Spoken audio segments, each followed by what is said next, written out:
Zain merasakan sesuatu yang lain dalam diri Zi. Wanita itu seperti sedang menyembunyikan sesuatu darinya. Tak ayal, rasa penasaran pun menghampiri pria ini. Dengan hati-hati, ia pun mendekati sang istri yang saat ini sedang berbaring di ruang santai rumah mereka. "Kamu oke?" tanya Zain sembari duduk berjongkok di sisi Zi. Zi yang terlihat kesakitan itu tentu saja langsung merespon kedatangan Zain dengan senang. "Tidak, pinggangku kembali sakit," jawabnya Zi jujur. "Astaga, kenapa nggak bilang? Aku ambilkan kompres dulu ya." "Tunggu sebentar," jawab Zain. Oke, makasih ya," jawab Zizi. Sedetik kemudian, Zain segera berlari mengambil botol berisi air panas yang biasa Zi pakai untuk mengompres sakit pinggang yang ia rasakan.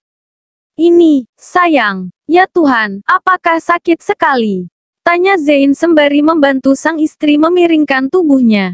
"Rasanya pegel, ngilu, gimana gitu?" jawab Zizi jujur. Seperti biasa, Zain pun segera mengompres bagian pinggang Zi yang sakit dan mengelus bagian lain, agar sang istri tidak kesakitan lagi. "Makasih, kamu baik sekali," canda Zi dengan senyum penuh persahabatan. "Sama-sama Mam, kan aku seharusnya memang menjaga kalian. Ini kewajibanku Mam," jawab Zain. Membalas senyum itu dengan senyuman kebahagiaan juga. "Lia, aku tahu, ini memang tugasmu. Tapi ngomong-ngomong, gimana kabar pacarmu?" tanya Zizi. "Pacar? Pacar yang mana?" Zain naik ke atas ranjang di mana sang istri berada. "Yang itulah, yang manja, yang cantik. Cinta sejati, katamu," jawab Zi ketus seperti sedang cemburu. "Ih, itu lagi diingat. Aku sama dia kan udah putus Mam." "Astaga, Mami lagi ngehujat nih," canda Zain, tertawa pelan. Karena ia tahu, saat ini Zi sedang cemburu. "Yakin udah putus? Atau diam-diam masih berkomunikasi?" cecar Zi seakan tak percaya dengan Zain. Wajar kalau Zi tak bisa semudah itu percaya. Sebab Zain memang pernah berkata bahwa Vita adalah cinta sejatinya. "Enggak Mam, demi Tuhan, cek aja handphone papi kalau nggak percaya," jawab Zain. Kali ini dia serius. Zi melirik sekilas pada Zain, menatap mata tampan itu, mencoba mencari tahu kejujuran sang suami dari sana. "Tapi aku masih belum percaya. Pokoknya belum percaya," ucap Zi. "Baiklah, papi juga nggak bakalan maksa Mami buat percaya sama papi sekarang.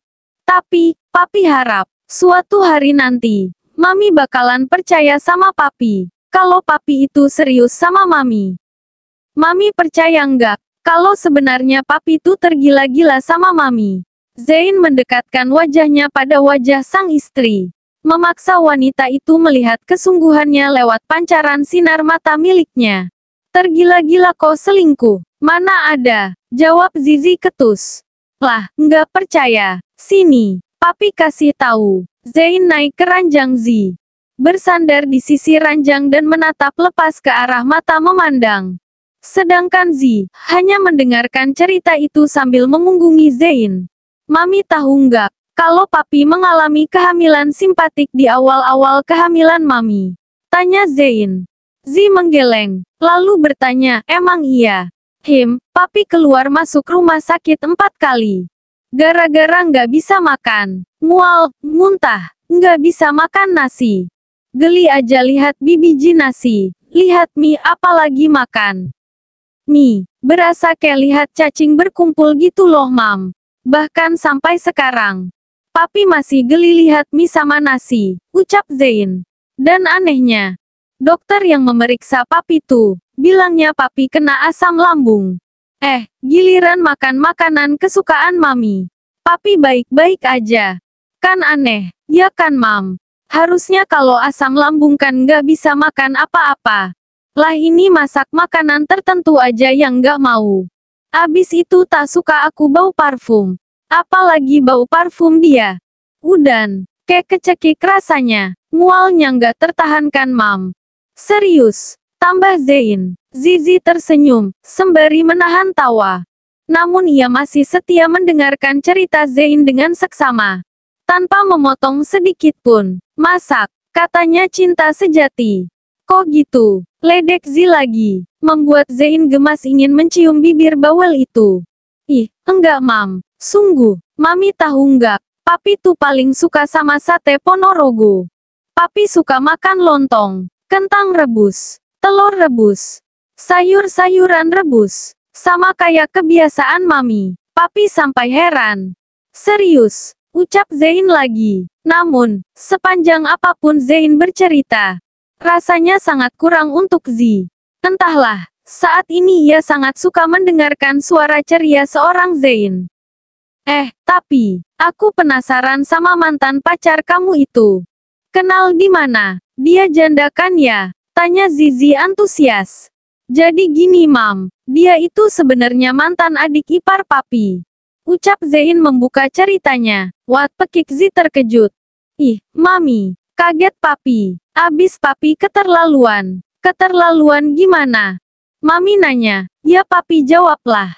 Terus, Zi terlihat tak sabar mendengar lanjutan cerita tentang Vita. Mami udah tahu kan? Cerita papi sama mbak mantan. Tanya Zein. Yang dipenjara cinta untuk Stella kan? Mami udah tahu. Udah baca juga. Terus, jawab Zizi serius. Ih, mami, suka novel daring juga ya canda Zein. Zizi tersenyum malu. Cepetan, kalau nggak tinggal bobo, nih. Ancam Zizi. Ya gitu deh, sebenarnya dari awal papi deketin dia. Dia itu udah tahu kalau papi ngelepasin mami demi balikan sama dia. Makanya dia marah. Dia kesel. Akhirnya dia ngerjain papi. Ya begitulah mam. Tapi papi yakin, dia nggak ada niat buat misahin kita. Dia hanya mau abang bodohnya ini melek mata hatinya. Melihat siapa yang terbaik untuknya. Dia hanya mau abang bodohnya ini menyadari bahwa perempuan tidak boleh dipermainkan. Sebenarnya papi kasihan juga sama dia. Karena hampir kedua kisah cintanya berakhir dengan tidak bahagia. Jawab Zein jujur, berakhir dengan tidak bahagia.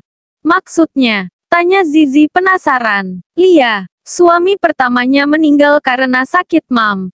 Lalu kisahnya dengan papi. Ya begitulah mam. Pokoknya ya begitu.